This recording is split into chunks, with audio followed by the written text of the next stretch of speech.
Welcome back to another episode of Let's Stay In. I'm Anna, and this is Mark. Now, before we get into today's episode, we got to give you that annoying reminder. Make sure you like, subscribe, download, comment. If there's a button, make sure you click it. Somehow, I think that helps us out. With that being said, let's just jump right in. How we doing, Chelsea? Good. Yeah?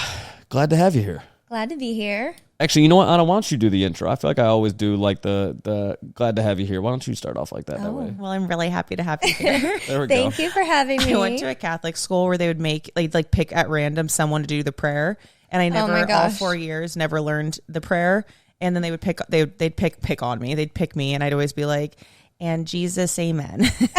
And that's how I just felt right now. There we go. Oh my gosh. I don't really know how to introduce people, but I know that I like you, and I'm happy that you're here. I'm happy to be here. And we got destroyed at a Pilates class this morning. Oh my gosh. So we're barely hanging in I'm not there. well. We fought for our life Yes, a little bit. Very. So we're doing our best. Took a half shot of tequila, Boom. Yeah. Yep. and we're ready to go. That was a great day. There we Happy go. to be I'm here. excited. 30-second intro. You want to ask her for that? You want me to do it? Oh, you want me to set it up? Yeah, set it up. Okay. Here's the alley-oop. So, okay, I'm going to say a woman. So Yes. the answers would change. A woman comes up to you, and you can Yes. tell she's like wanting to be your friend.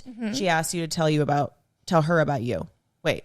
This is why I don't do the intro, Mark. Okay, you want me to do it? She wants you to say, hey, like, tell me about yourself.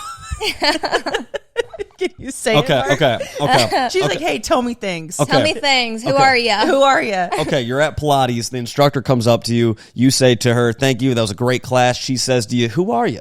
What are you all Yeah. about?" Give your 30-second elevator pitch. I'm Chelsea Kearney. I grew up in Washington, Missouri. I love all things outdoors, sports. I love playing golf. I grew up with kind of a rocky relationship with my dad, but I also have him to thank for being able to race motocross the majority of my childhood. So there are a lot of good memories there, and that really shaped who I am today. So that plays a big part in my life. There we go. Yeah. Very cool. I've always wanted to do one of those like Fun Factory, like where they hit the not a half pipe, hit a ramp, and then they do a backflip into a foam pit on a BMX bike. That looks fun as hell. Yeah. Outside of I would probably try that. Yeah? On a BMX bike. I don't know about it on a dirt bike. That sounds a little scary. Can you do flips? No. So I raced on like a dirt path, a dirt track, outside. Never like on metal ramps into foam pits and doing tricks and stuff. It was just strictly racing. Wait, real quick, what's the difference between a BMX bike and a motocross bike? A motor.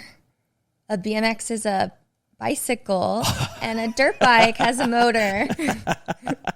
I kind of looked at, so Travis Pastrana is Dirt bike. Dirt bike. Yes. Okay. I'm just getting terminology. Okay, so Supercross. Yes. What is That's that? the same thing. That's so it's motocross. but it's in indoor arenas. So it's a smaller, like tighter track. A little different, but the same. I don't want to like make you uncomfortable being in my presence, but I was like Miss Motocross or Miss Supercross 2017. I know. What is that? Gosh, What does that that was mean? always my dream. Do you know Diana Dahlgreen? Yeah. So I love her, and she was like Monster. Miss Supercross for years. Yeah. And so back when I did promo modeling, that's who was Miss Supercross, and I was like, I want to be her so bad. She's a badass. Yeah, well. And the As fact am that I I. didn't know, that's I'm kidding. amazing.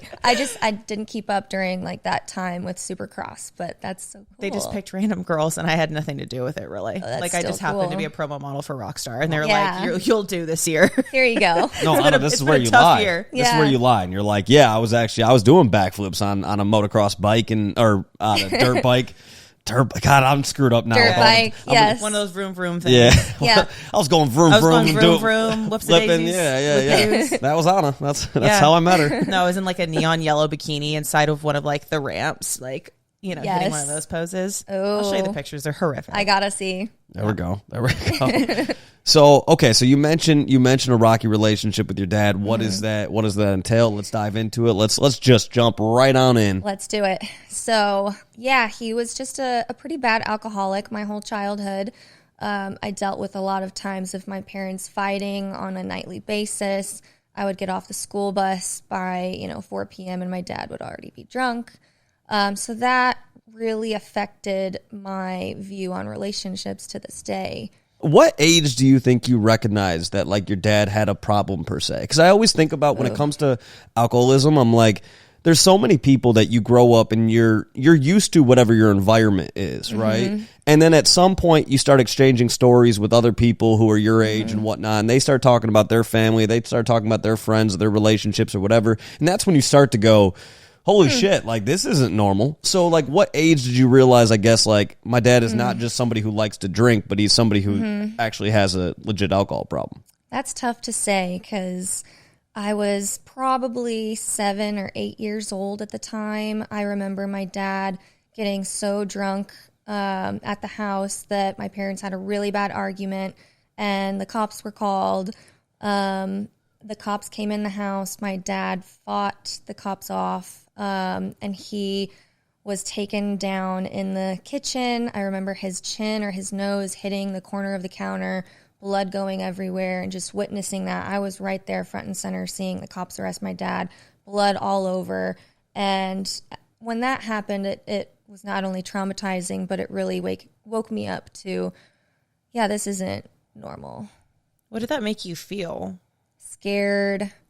I don't know, just really scared and unsure.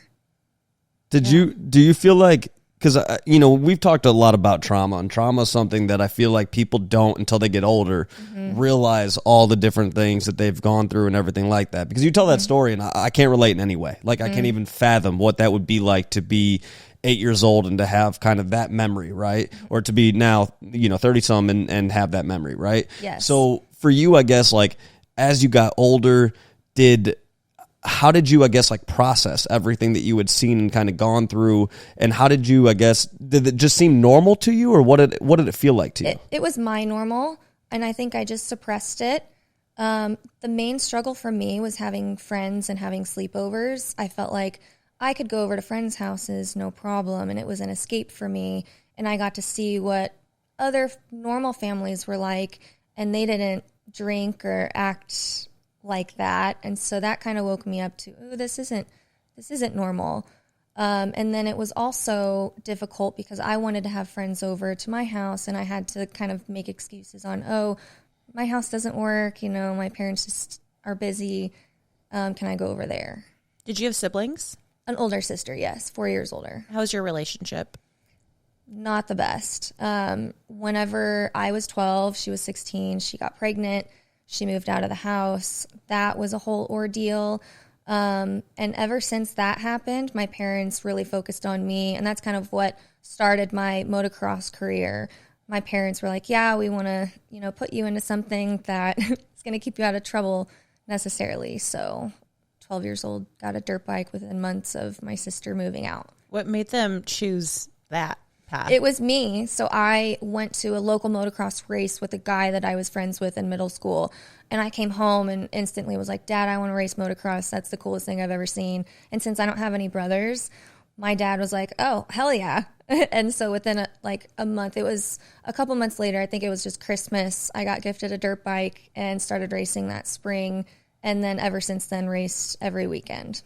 Was that something your dad did? No, my dad enjoyed like dirt bikes and stuff, but his mom never let him race motocross. She was a little more strict. And what's funny is my grandma is kind of what helped fund my motocross career. So my dad was like, oh, you didn't let me, but you'll let my daughter. That's interesting. Yeah. And your dad was supportive? Oh, yeah. Yeah. So there was some bad memories with his alcoholism, and that kind of trickled into like being at the motocross track because there are a lot of other race dads who love to sit around and drink beers and chit chat. So my dad had his fair share of drinking a lot of alcohol at the race, and then me worrying about how we're going to get home because we're driving with a truck and trailer. So that brought a lot of stress and anxiety to my life. But the other side of that is I have so many amazing memories from growing up and being able to race motocross. It's, different from just school sports. Did you feel like you had to parent your parents? 100%.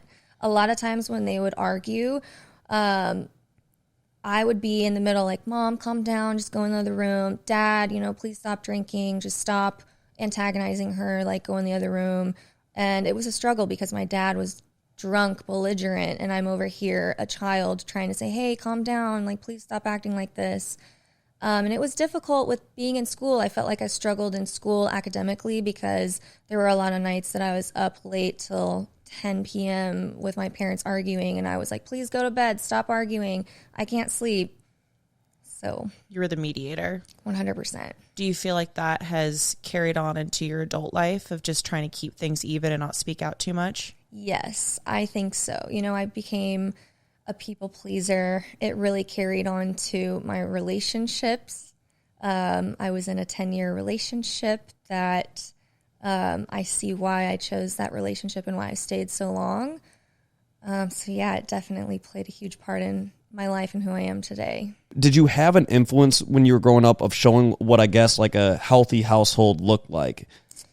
No, not necessarily. Yeah. So at what age do you think you remember your first like healthy, relationship, whether it was a marriage or whether it was just a couple or whatever? When do you remember like the first like healthy marriage that you really noticed that you were like, okay, wow, that I didn't know that was possible? Yes. So in that 10-year relationship, we became friends with another couple. And they have been together since they were, 13 and 15. They lost their virginities to each other, and they just have a very healthy relationship. And hanging around them a lot made me realize, like, wow, they interact differently. They speak to each other differently. They have a different dynamic, and it seems so much healthier than what I'm in right now. Do you feel like you carried on the conflict aspect of your parents or more of the avoidance? Avoidance. So you for sure have a hard time with conflict in relationships. Yes, I am the most non-confrontational person ever. I hate it. I'll sweep it under the rug and act like it's not there. I feel you. Yeah. I feel that deep in my yeah. soul. So I feel like when a lot of people go through kind of like a traumatic childhood and then also getting into a, relationship after the fact that also had its ups and downs and things like that, I feel like a lot of times people end up becoming almost addicted to turmoil, and in some way turmoil feels comfortable to them. And that's so all that, I knew. Yeah. So when something is healthy around them, they almost don't know how to act, and it's almost, if anything, boring to them. And so do you feel like you have a natural draw based off your childhood and based off those experiences, based off your parents' marriage, based off your own relationships, where you almost have a natural draw to some level of turmoil, and that when things are too good, it's almost kind of like, what is happening right now? Yes. When things are too good, it seems boring, and like, I guess I'm just used to living in fight or flight, and so whenever things are good, it just doesn't feel real, or my mind will try to create a problem in that sense. Yeah. Because if there's a problem, it's reality. Yes. And if it's too good to be true, someone's not knowing something. Like yes. There's something that's about to creep out. Yes. That makes sense. How do you feel like you're going about like the changing of that kind of mindset? Well, since I got out of that relationship in February, I've just been trying to do a lot of inner work, focus on myself, because I feel like I really lost myself in that relationship. I was living for that person, shaped myself into who they wanted me to be. And so I've just been spending time doing things I enjoy. I recently took up golf. I work out a lot. I really enjoy taking care of myself, working out, being in the country. I feel like in that relationship, it was very materialistic, and we were chasing a lot of business success and big success of fancy things and items. And that's not who I am or who I was growing up. And so being back in the country and being outdoors and doing these things is very healing. Fair. Is that like the main difference between what your partner wanted you to be versus what you really were? Yes. I feel like they did not like my motocross past. They were kind of envious of the relationships I had in that. And they just wanted me to be this trophy wife, if you will, that just kind of sat in the background and didn't talk much, just sat and looked pretty. And they thought that if they messed up, they could kind of just buy my happiness with a new purse or just any material things. It's interesting because I feel like when you go through this, like, I mean, again, it goes back to everybody has great moments in life and everybody's had hard moments, right? And everything's relative, right? Your worst experiences are your worst experiences. My worst experiences are mine. Same with Anna, right? Mm-hmm. And I think it's one of those things where you start to, as you get older, really think about the things that I went through and how do I prevent those things from happening to my future children, right? Or if I could go back in time, what are the experiences that I wish I hadn't dealt with, and how do I prevent that moving forward, right?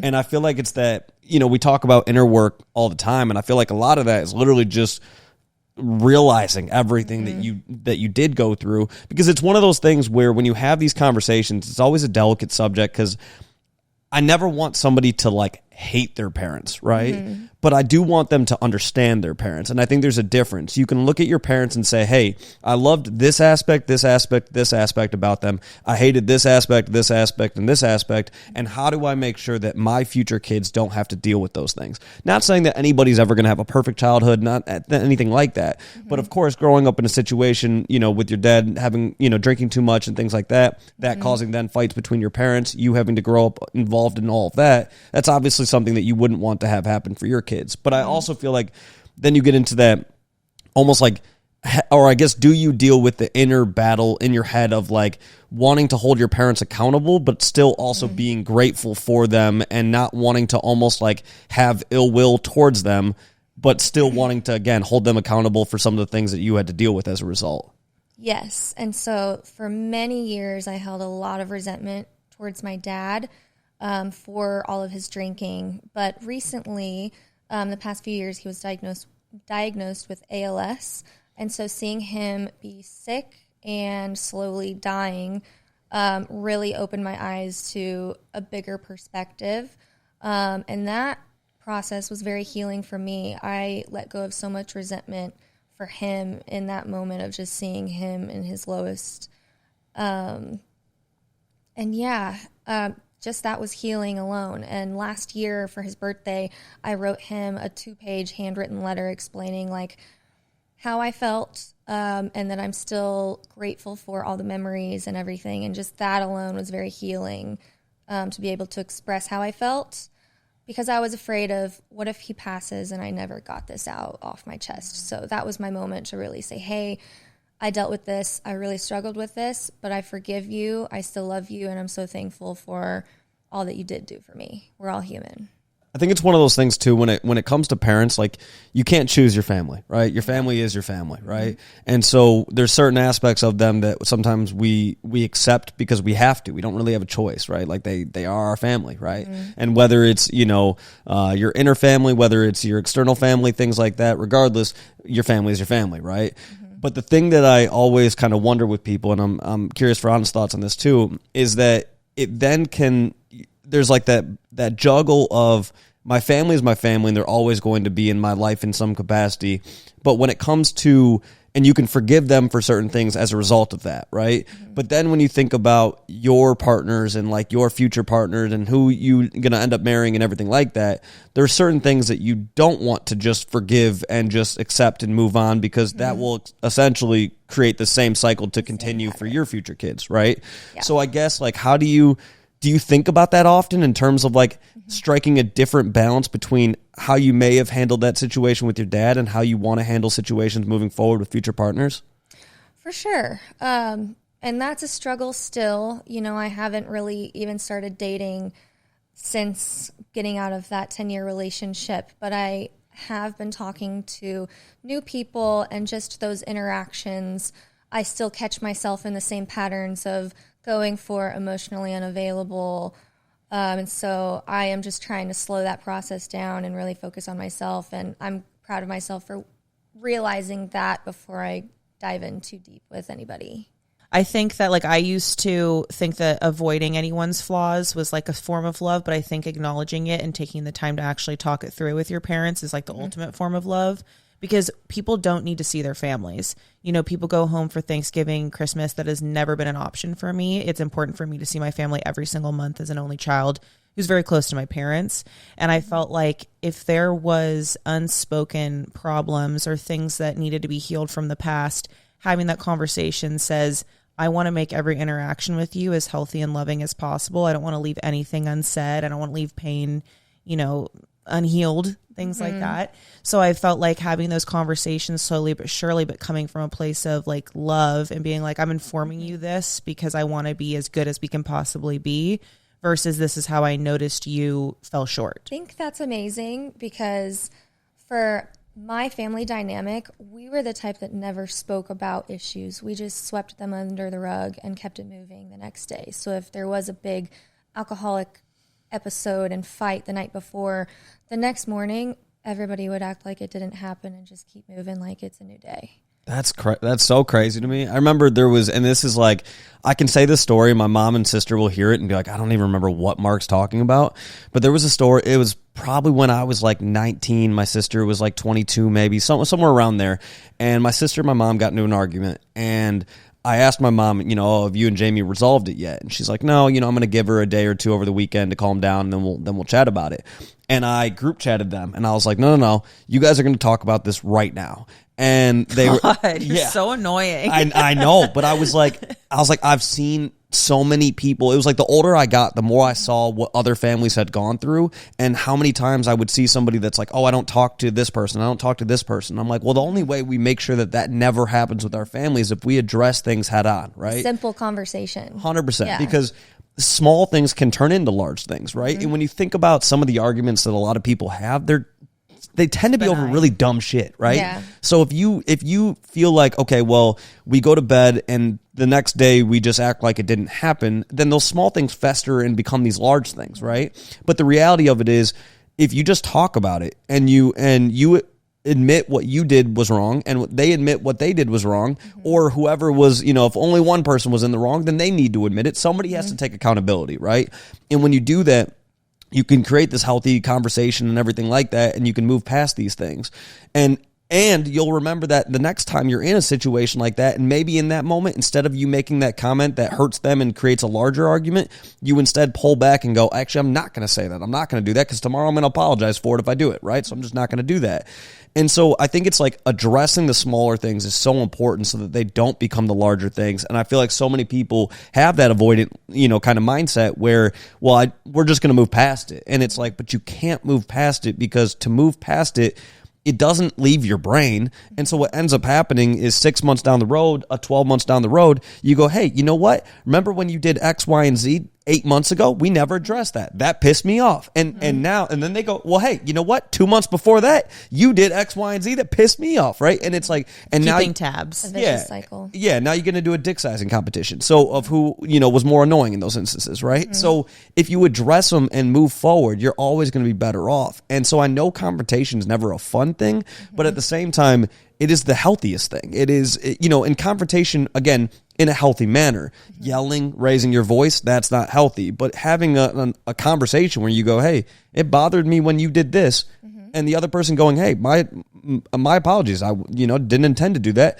That's healthy. If you can't have those conversations with people, that's when I tend to go, okay, you need to evaluate whether that person should be in your life or not, because healthy, arguments and disagreements are normal things in life. How you handle them determines whether that person stays in my life or not. That's the way I look at it. 100%. Yeah, I agree with that. How's your relationship with your mom? It's really good. So since my dad passed away in January, I moved back home. I was living in Texas for 12 years. I moved back home to Missouri to be with her. She was really struggling with the transition because her and my dad were married for 40-something years together every day. And so, and she had health issues of her own. So being there for her has been really healing. We're like besties. How was it when you were growing up? Still the same. Yeah, we were pretty close. Yeah, we never had any issues. I kind of always had her back in a sense of standing up for her whenever her and my dad would have arguments. And because I just thought my dad was always in the wrong because he was the one that was drunk and fighting. Do you guys ever address like kind of the past? Do you ever talk to her about it and kind of hear her thoughts? Or sometimes, yeah. It's an uncomfortable conversation because she is very avoidant. And so I tried to tiptoe my way through those conversations. And I've made it aware, like, hey, these definitely impacted my life. And I try not to make her feel guilty or like it's her fault because of it. But she's aware. Yeah. Yeah. And I think part of it, though, I look at it and I go, anybody in our past that caused us some level of trauma in some capacity, are they per se guilty of it? Sure, right? But I think the best thing that you could do is end up in your own healthy marriage where your mom can say, hey, you know what?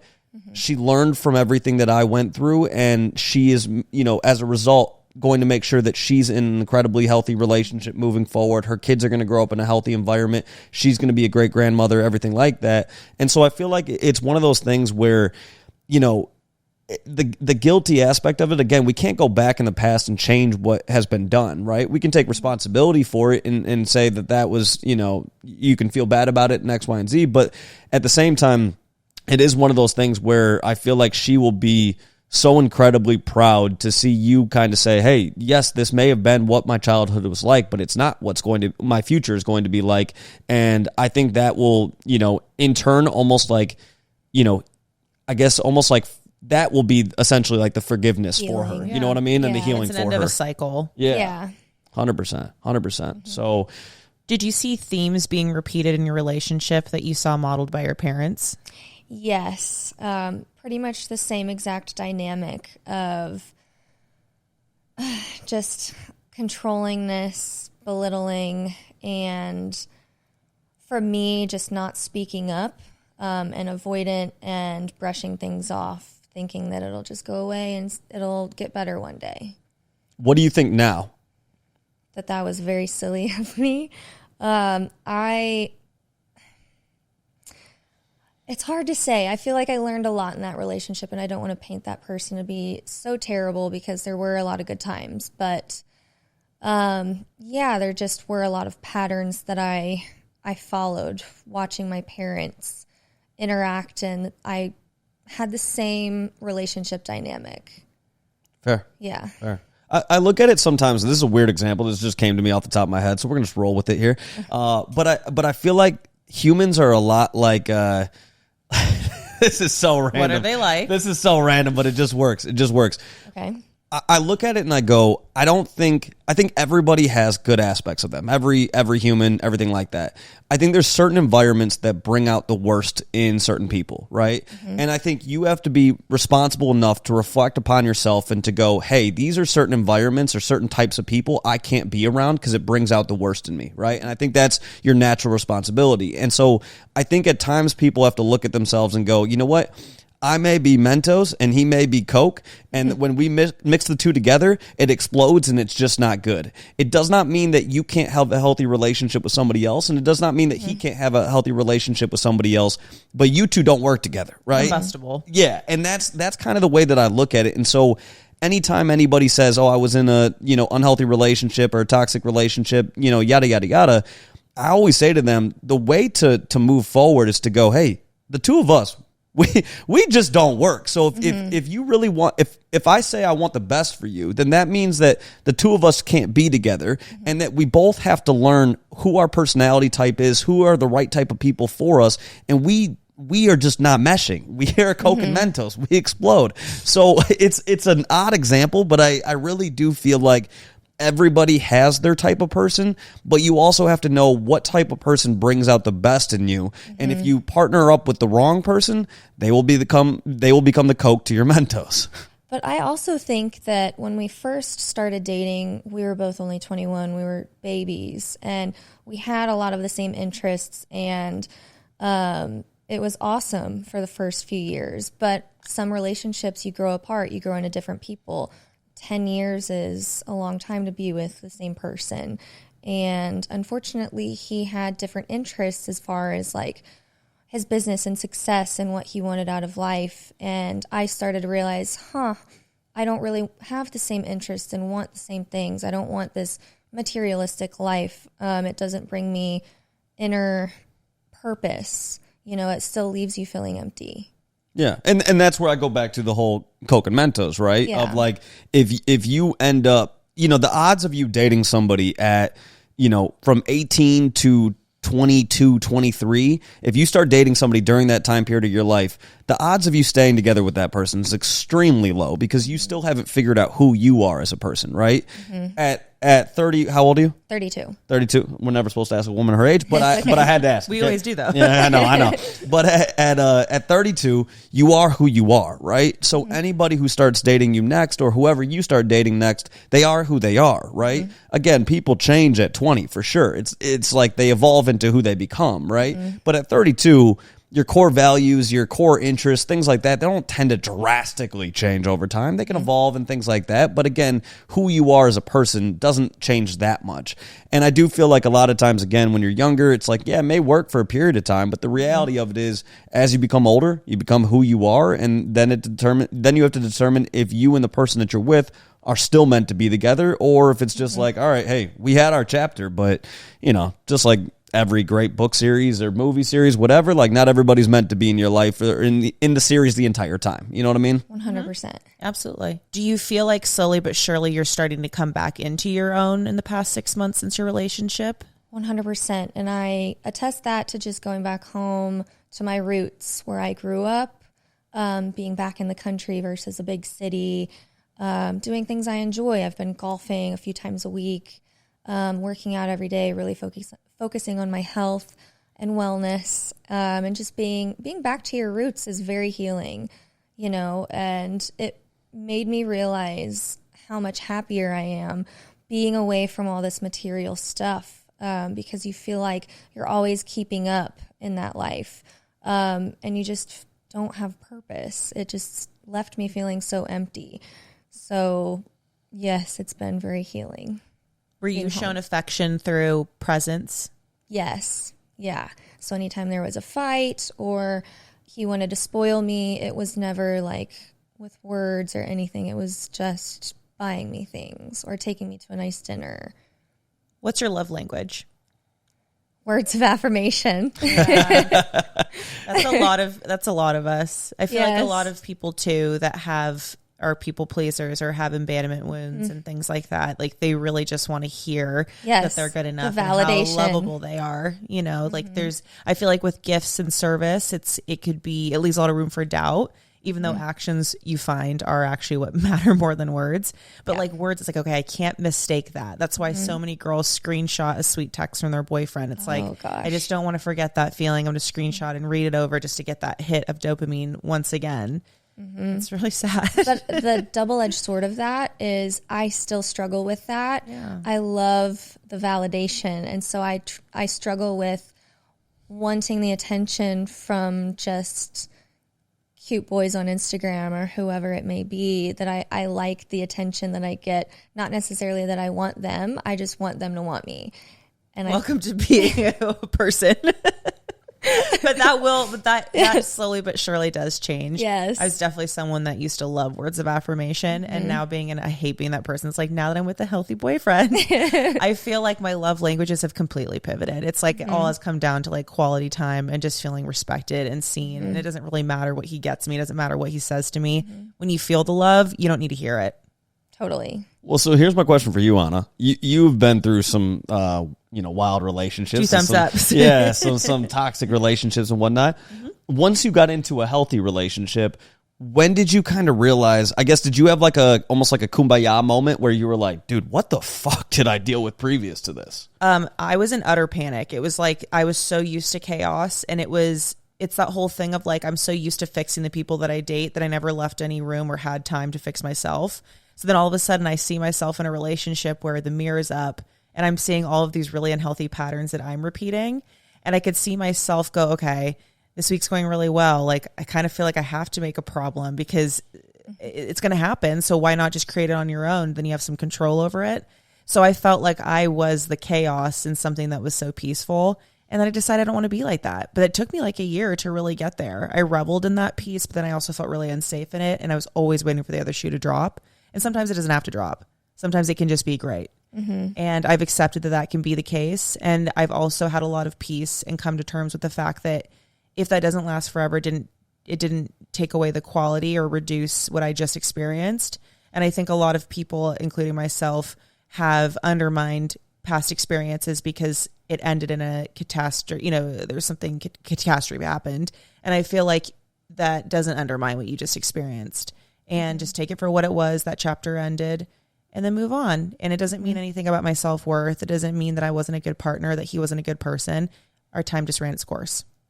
Yeah. Yep. I think with everything, you have to learn from everything. I mean, that's just really what it comes down to. And it's like, I try to almost say out loud to other people, whether it's like a venting session or whatever. I'm just like, hey, here's what I went through previously. Here were kind of like the, orange flags of that might be occurring that I kind of overlooked. How do I make sure I don't do that moving forward, right? And so I try to remind myself of that all the time because it's so easy to get caught up. I mean, I think that's the biggest thing is that no matter what level of healing that you've gone through, it's incredibly easy to step backwards, right? And so it's that constant reminder of, hey, here's what you've experienced in your past. Here's what you need to avoid moving forward. And it doesn't mean take risk or don't take risks or things like that, but it means you need to stay observant, observe how somebody's treating you and everything like that, and not compare it to an ex, but compare it to a standard, right? I think that's one of the biggest things that people screw up is they'll go, well, this person is better than my ex. And it's like, well, you and your ex didn't work for a reason, right? So stop comparing it to an ex. Compare it to a standard, right? Of this is what I'm looking for. This is what I want. So with that, okay, here's my question for you. Without describing physical traits and what they do for a living and stuff like that, because I think all of that is kind of like whatever, foo-foo bullshit. Give me the we know, Mark. Give me the core traits that you're looking for in your next partner. Can handle conflict calmly. I think how they argue is a huge factor. Do they get loud? Do they yell? Are they calm? I think that's a huge factor. But also, obviously, kind, respectful, nice, seeing how they interact with everybody around them. Just a good person. Are they humble? And obviously, like common interests. Do they like taking care of themselves, working out? Because obviously I want somebody who has similar interests. I love to work out. I love sports. So here's what you need to do. Take this clip, cut this, and replay this forever. over and over and over again. Because, I mean, again, embed it into my brain. Yeah, it's that whole thing of like when you say to people like, hey, ask yourself what advice you'd give your best friend in the same situation that you're in. Most of the time, you'll know exactly what you need to do, right? But we fall into that whole thing of people will go, but again, you just don't know them like I do. Or, but, deep down, they're a really good person. And I'm just like, dude, what is this deep down shit? Like, what are we talking about? You're not going to, if you go on a first date with somebody and this person's boring as hell, you're not going to be like, deep down, they've got some exciting layers to them. I just have to figure them out. You know what I mean? Like, yeah. So that's where I go to, if you're saying to yourself, deep down, my partner is a great person. I don't know. Maybe start looking for somebody that's not deep down. That's my biggest struggle that I'm trying to overcome is I always try to see the good in people and ignore the bad. And I'm trying my best to recognize those red flags early on and learn from that. Approach with honesty. Yes. I knew in my relationship I didn't really have criteria when it came to like what I wanted them to do, what they wanted them to look like, not even really like who they would be. It was more, I just didn't want to feel sick. I just knew for a fact I wanted to feel at peace. I didn't want to get that feeling of like, who are they following? What are they doing? I didn't want there to be any of that inner turmoil, and then the rest could kind of be like left to whatever I connected to. But I just knew that was my standard, was there couldn't be any sort of disruption of my peace. Otherwise, I had to be out because I knew what that did to my mental health and to my relationship with food, my body, people around me, my career. And I just didn't want to waste another ounce of energy on something that wasn't, moving me forward and bettering my life. I didn't want to fixate on the bullshit, Yeah. I struggled with that.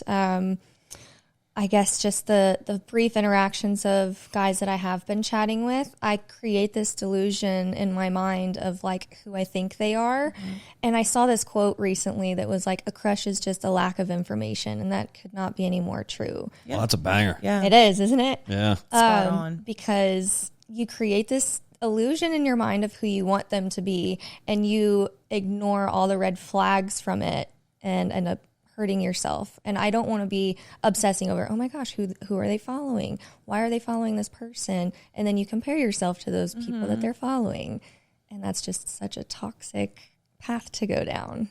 That's your sign. 100%. I think exactly. People just love falling in love with the idea of somebody, right? Totally. It's like you see somebody and you're like, damn, they are exactly my type. And it's like, you know nothing about that person. And you're like, yeah, but they are my type. I'm going to marry that person. And you're like, they're going to make you fit into that. Yeah. So then they're like, then you start peeling back the layers, right? And you're like, okay, they got this huge flaw. And you're like, let me figure out how I can spin this, concoct this into something that's actually not that bad. And you're like, well, they're, if in a situation for you guys, like, oh, he's only an asshole when he's drinking whiskey. So if I just don't have him drink whiskey, you know what I mean? And it's like the moment you feel like you are making excuses for people, the moment you feel like you are having to justify different things, stuff like that, it's like run for the hills. And again, it does not mean, we've talked about this a number of times, the whole can people change, things like that. And I will always go back to, I don't want them to change with me. I want them to do that work on their own and come to me as a finished product, right? Now, as a human, we are always evolving. We should always be looking to improve upon ourselves and things like that. But if you have deep, deep flaws, those are things you deeply need to work on within yourself, not try to come into a relationship and repair yourself.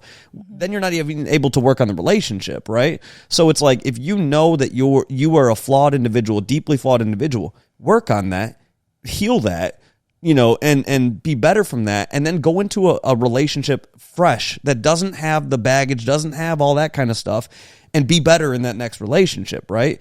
But I think too many times somebody goes into a relationship and they have all these deep flaws that they still very much need to work on. They haven't put in the work, and then they wonder why that relationship doesn't work, and it's like, well, because it was set to doom from the jump, right? So if you go into it again saying to yourself, okay, I'm going to get rid of the idea of what this person is like in my mind, and I'm just going to take them at what they show me. So whatever you show me, if you show me you're a great person, I will believe you. If you show me signs that you are not, then I have nothing I can do but to believe that, right? So I think that's the way we have to look at it. Get rid of the idea that you have in your head of people and just base it off the information that you're actually seeing live in the flesh.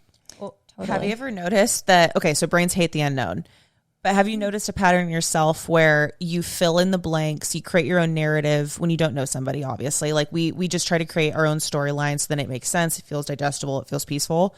Do you give them the benefit of the doubt before you know them, and then afterwards, everything is negative? Yes. I've seen that happen in so many people around me, where it's like before you really have the full picture, everything is painted to your favor and their favor. And then when you're in the situation, there's actually feelings really invested. Everything is painted in the negative light. Yes. If that makes sense. Yeah. I'm still learning. Like I said, I'm catching myself in those situations currently where I, again, create an illusion of who I want them to be and just lie to myself. And then I get invested where I start to like them or something. And then I see these red flags and I'm like, wait, no, that can't be. That can't be. Don't give them credit for things they didn't do. Yes. And I think our brain does that. We're like, well, life with them would be really cool and they would do all these things for me. Let's not give them credit yet. Yeah. They haven't earned it. 100%. Totally. I think everybody has to prove themselves on a regular basis, right? Because again, it's not even about what you've done; it's about what you continue to do, right? Because I think that is also one of the biggest issues is that there's times people go, "Well, we had this period of our relationship that was really good, and how do we get back to that?" So sick of hearing that. Right. The first 2 months were good. And what about the past year? Like, it makes me want to strangle somebody. I mean, we were at dinner. Anna and I were at dinner, whatever it was, a few months ago, and one of our friends was talking about a guy, and she goes, "Well, lately he's been great."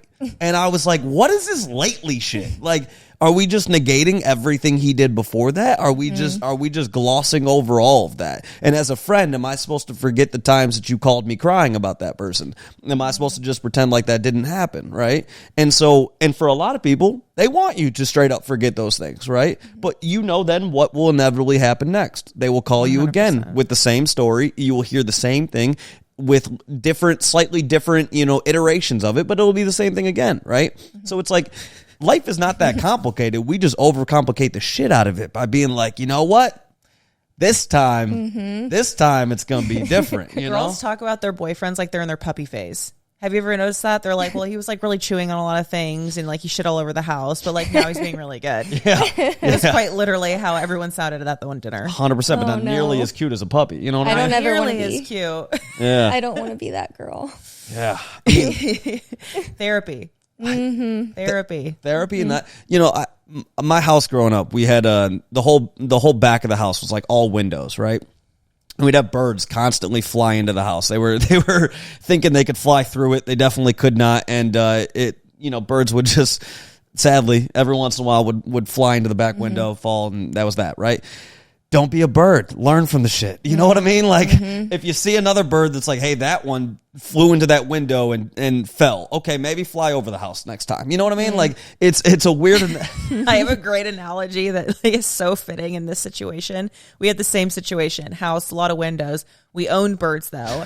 And I didn't like the idea of birds being caged. So when my parents weren't looking, I would take a bird out and I would throw it to free it.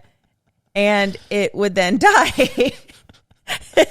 And that's just a perfect analogy of like, don't try to control a situation. Don't try to make something better in quotes, because you might just be making things real bad for you and your bird. We've thrown out some wild analogies. We really have. I'm going to, We're also sleep deprived. Yeah. That's the best I can do. I started off with the Coke and Mentos, and now we're talking about birds dying. We had yerba mate. Yerba mate. Oh, I'm so sorry. Whoa. The disrespect to yerba. Mate. Somebody's probably going to correct me, and they're like, actually, you're the one who pronouncing it wrong. Is it yerba mate? No. If it is, that screws up my entire life fiber of my being. No, it can't be. Okay, well, talk amongst yourselves. Okay, while you search that one of those YouTube videos, how to pronounce. Yerba mate. Yeah. I don't even know what's happening. They don't have that in Missouri. They don't. They don't have leaves there. No, but yeah, it really is one of those things where it's. Wait, did you play it? Play it into the mic. Yeah, give me a sec. Yerba mate. That was diff. I don't feel like I feel like she yerba went. Mate. No, we need another. No. Oh, mate? Was it mate? That was how I said it. Wait, how did I say it? How did did I she say? say it? Did I say yerba mate? Yeah. Yeah. Oh, I see. Look at me trying to gaslight you. I'm like, Yeah. I said yerba mate. Yerba mate. Okay, fuck, Mark's right. Okay. Aww. Great. What's new? Her AI voice was not that. Her AI voice still had a little accent on that thing. But anyhow, yeah, again, it's like all we can do in life is learn from everything that we go through and everything like that. But the key is learning. And I feel like that's the part that people actually struggle the most with, is they just like sometimes let those learnings go right out the door. And it's like you have to check yourself, and you have to surround yourself with people who check you, right? That is the biggest thing. It was like Mark will do it. Oh, Mark has checked me so many times already. You got here yesterday. Yes. Yes. It's nothing but being checked. Also, give yourself grace, though, because this was your first relationship, right? Yes. Like your first real big, long one. Yes. I mean, 20 to 30, like that's nuts. Oh my gosh. It's a whole decade of your life. Very impressionable years. And yeah, so I've given myself a lot of grace. Obviously, it's still super early stages of all of that, but I'm still trying to digest, like, not only leaving the 10-year relationship the same month that I lost my dad, and then leaving that 10-year relationship, I feel like I lost all of those friendships entailed in that. So all of our couple friends, all of the family members that I grew to love over that 10 years. He had a child that I was a stepmom for, leaving that. You left that part out. I didn't know that. Yeah.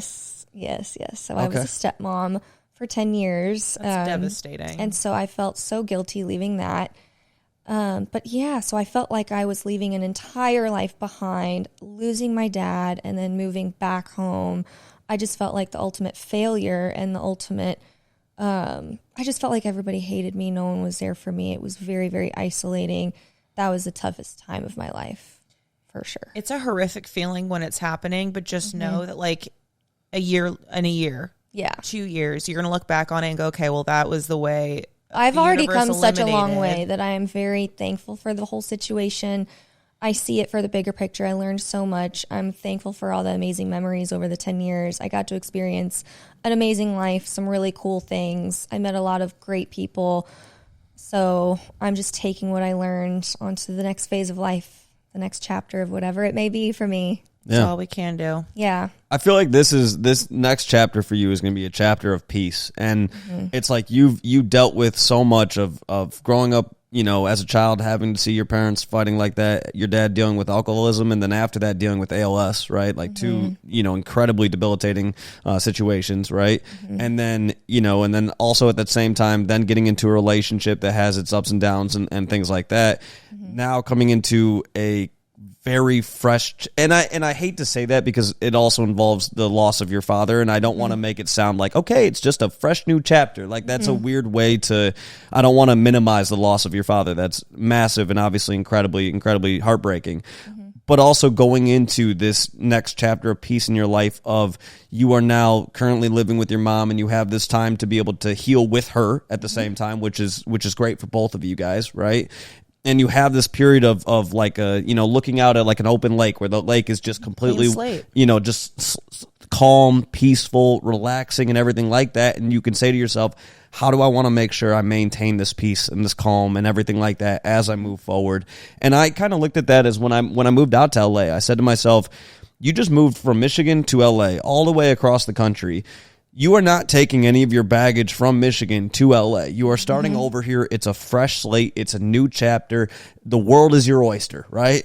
And with that, any new drama, anything like that you bring into this is on you, right? Because you have this fresh, calm, you know, peaceful lake in front of you. Anything you do to disrupt that and cause waves, that's on you, right? And so I had a friend of mine that moved out to LA around the same time I did, and everything involving her was drama. And I said to her at one time, I was like, hey, like this drama stuff has to stop because right now you're causing the waves that I'm looking to avoid. And so I was like, if you're able to stop that, then great. But if you're not, then I just can't maintain having you in my life, right? And she was not able to stop that, and therefore is no longer in my life, right? Oh. Yeah. And it's like it is what it is, but I look at that and I go, man, my peace of mind is the most important thing to me. And if you disrupt that, it doesn't mean, again, that I hold any sort of ill will towards you or anything like that. Not at all. I don't have enough time. There's not enough hours in the day to hate people. But what I do have enough hours in the day to do is to cut people out of my life who do not deserve to be in my life. So if you are, you know, causing, you know, any sort of turmoil or drama or just, you know, frustration, drastic frustrations in my life, then I have to remove you from it. With that, I wish you well. I hope you have a beautiful rest of your life, but I cannot have that in my life. It's a great time just to restore your baseline. I feel like a lot of us don't know what our baseline is. We just think that, like, because you said the fight or flight, that was your norm. And I remember my therapist just being like, you operate all the time at an 8 or 9. Like, that's the most people reach at like a horrible scenario, and you were operating at the grocery store at an 8 or 9. Like, we have to find a way to bring your baseline down to like a 2 or 3. And that piece is so unfathomable to me. But now it's like every single time I feel like dysregulated, I think about, okay, just bring yourself back down to your baseline. So, because that's the only way in which you can really operate in a healthy manner. So you have been given the gift of being able to restore that and figure out what you want your life to be baseline level. Peace. Totally. And like you said, you know, I'm starting a fresh, clean slate, and that is such a freeing feeling for me. You know, I don't plan on being in Missouri forever. I'm with my mom now, taking care of her, helping her through some things, but it is so exciting to look and be like, I can move anywhere I want. I can go to Nashville. I can go to LA. I can travel. I can do all these things. What do I want to do? The world is my oyster. And so that's feeling. A really fun feeling. It's the best ever. Yeah. Your life can be anything you want it to be. Yeah. Anna, I have a question for you before we start wrapping up there. Okay, sure. You know, you talk about going back to the baseline and everything like that.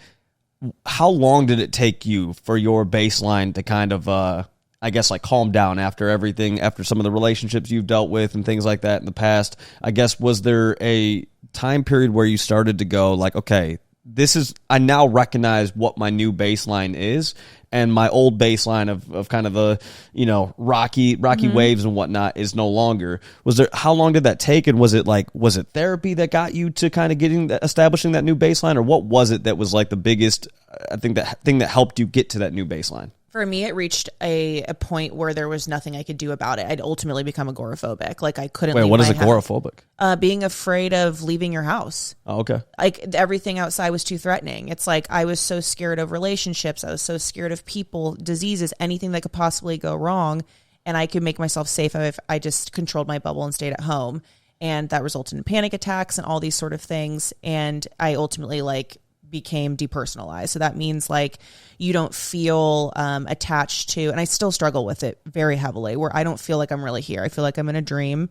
And that was when I had to acknowledge that my body feels so chaotic and in such danger, whether that be physically or emotionally, that it's taking you out of the game. It's basically saying this is too much, too soon, all at once. It's making you feel like you're dreamlike to protect you. Disassociated. Exactly. I dealt with that the month I lost the relationship, my dad and everything. It's really common, and we think of it as something that's really scary. And like I'm now year 2 of DPDR, which is depersonalization and derealization. And there's times where I fixate on. Wait, is that a form of therapy? What is that? No, it's actually like it's a mental health issue. So it's basically like prolonged disassociation.